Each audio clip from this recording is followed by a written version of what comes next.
I know y'all got like 2 questions for me. Come on. Let's go. So, Tyler, what's kind of the summer been like for you getting ready for the season, and what do you kind of think about the team? I mean, me personally, my summer obviously went well. I just got, play basketball, getting better, getting my body right, getting in the weight room more, just try to stay as healthy as I can. That's one of my goals is, play a lot of a lot of games this year, and or at least stay healthy for all of them. So that's main thing my goal. And then the team, I think I think we got a good mix. Of a lot of players with different talent that's gonna be on the court, and it's gonna be great. It's gonna be great for everybody. And we saw you kind of take the hard fall with Puerto Rico. How you feeling coming over there? I'm great. Obviously it was scary for me, and being out in another country getting hurt that bad, it was probably not the best feeling either at that point either. So but when I got back, everybody took care of me. It was a good process of it, but it went well, and I'm back to normal now. What's the biggest difference that you've noticed with Dumars now leading the front office? It's no gray areas. Straight up, he's gonna tell you what it is. Tell you don't need to beat around the bush. That's one thing you around with him at least is really well. It's no gray areas, like I said, and that's something you want as a basketball player. You want to know what it is, and you don't need to be overthinking something. So that's something I think he really does really well. With Joe joining the team, obviously I'm sure you've heard about the Bad Boys. We've mentioned the Bad Boys, the Detroit Pistons, their era when Joe Dumars was winning Finals MVP. They were agitators. They didn't hide from that. They didn't mind people disliking them. The way they played was aggressive, and it was a lot of if I don't win the game, I'm going to win the fight type of mentality. You're a fan favorite for a reason. You fight, you play hard, you get the steals. Do you consider yourself, do you want to try to mimic some of that bad boy energy? Kind of, you and Najee used to do it all the time, and I used to love when y'all were coming in. So Yeah, shit. I got Joe here, so why not? He's one that started all that bad boy stuff over there. So, I mean, I'm gonna just be myself. I'm gonna continue being in, try to bring everybody along with me with that. But yeah, I'm gonna be. I ain't gonna say a bad boy, but I'm gonna be aggressive and be Jose, and try to mess up the game as much as I can, at least for the opponents. Yeah, Trey and her kind of mentioned how different it feels now that they're kind of looked at as vets and they got to be the voices for some of the younger guys. Are you starting to feel that way now? I mean, yeah, it's cool, but I think this it's a good feel, mixture of both. We got actually these guys that's coming in. Obviously, the rookie class, they good. Like they gonna have it. They gonna be fried. They got guys like us to hold them down, but they gonna carry themselves very well too. So yeah, I mean a vet here, I guess. Yeah. talk about Jeremiah. Competitive. Y'all gonna love him. Y'all gonna love him. The city gonna love him. You talking about somebody that's gonna be out there competitive and not scaring nobody. That's him. I love him. I love little bro. He gonna be really good for the city. He gonna be really good for the program, and he got a bright future in front of him. It's crazy when you think he's only, you realize he's only 18 years old. Yeah, I know. I told him the other day. I was like, "How old are you?" And he just told me 18. I said, "Man, this is crazy." But it's crazy that he's 18. Obviously, his skill level is not 18. His mindset is not 18. It's like they growing. I mean, not saying me, but not. I'm telling you, but he's growing up fast. Like he grew up fast, and I like him. I like his game, and I like his competitiveness though. That's one thing y'all gonna really care like about him. Jose, we've asked a lot of these young guys, what do they think about moving to New Orleans, their first time here? You've been here now. You've been here. You've been an ambassador for the city of New Orleans. You've always spoken highly of it.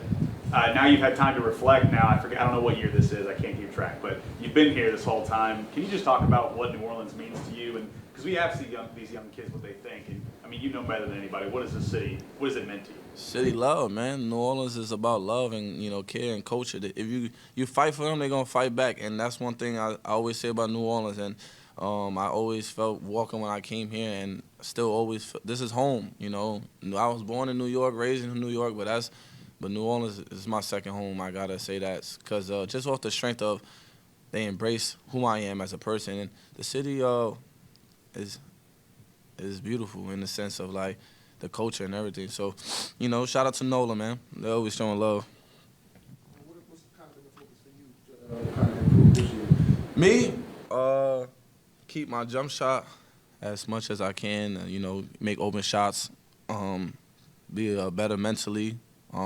Just diverse in the game, understanding the game well, and then also being a leader. When I'm saying, like I said, we got fears. He's next up. So I want to be as much as a hope for him to grow at his game and other guys, and watch me grow and watch myself grow as well, and just be a point guard.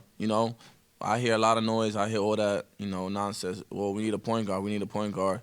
So that's where I wanna get to a point to have y'all could have your point guard eventually. Playoffs and finals, there's a lot of conversation about picking up guys full court and defending in the backcourt. Does it give you like validation that, hey, the league's emphasize the things that you already do or already bring to the table and good at? Yeah, I mean, it's beautiful because that's something I've always been doing, and it's something that when you go to the playoffs, you recognize it more, right? Because that's the only thing this game's on. So that's what we gotta do. So when we get to the playoffs or when we get there, it gets back to the same thing. But that's something the game is growing at, and I'm excited about it because it's just going in where I'm really good at. Some of this is, I guess, because of the way that the team finished last year, but like projections and win totals or low and things of that nature. Do you pay attention to any of that, and do you use any of that as motivation? Motivation? I don't need them. We don't need that for motivation. But we hear. I tell everybody we could hear it, but don't listen to it, because they either gonna say when we do good, they're gonna say, oh, we could have saw that, and if we do bad, they're gonna say we told you so. So it's more like you could hear it and keep it in the back of your mind in the sense of that, because when we start doing well and doing good, those same people is gonna be like, oh, we saw that, that team is pretty decent enough to do that. So I try to tell them not to listen to it. I mean, cool to whatever they want to say, how cool shade, whatever. But I don't think the locker room feel like that. I don't think the front office feel like that. I don't think nobody in this building feel like that. So, yeah, last year was obviously a terrible year, but injury-wise. But we ain't worried about that. We came here to play. We came here to win. You always taking advantage of the minutes you've been given, and there's going to be times this season where the starting five, maybe they're just not quite having it the first part of the first quarter. You got these rookies who will probably come off the bench, and if they come off with you, how do you get them to understand it's a tone switch, because you're so good at coming off the bench and switching the tone, bringing up the energy? Yeah, I mean, whatever opportunity, like I said, when that was pride to me, I'm going to take advantage of it fully and get everybody going. Like you said, some days it's not going to be the starting 5 days, and, we got to bring it in. And like I said, I got good help. I had help my rookie year too, my second year.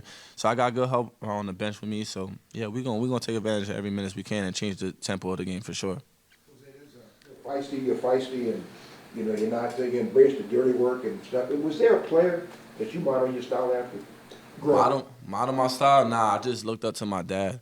My dad, I seen him work so hard his whole life. He's still to this day. So I'm not necessarily a basketball player that modeled me, like I model my game after. It's just I saw somebody that I really love struggle and still work hard every day and continue to grind it out. So I guess that's where I get my little grits from. And my family is the most important thing to me. So yeah, that's where I get my grits from, not really from a player. Good. Appreciate it.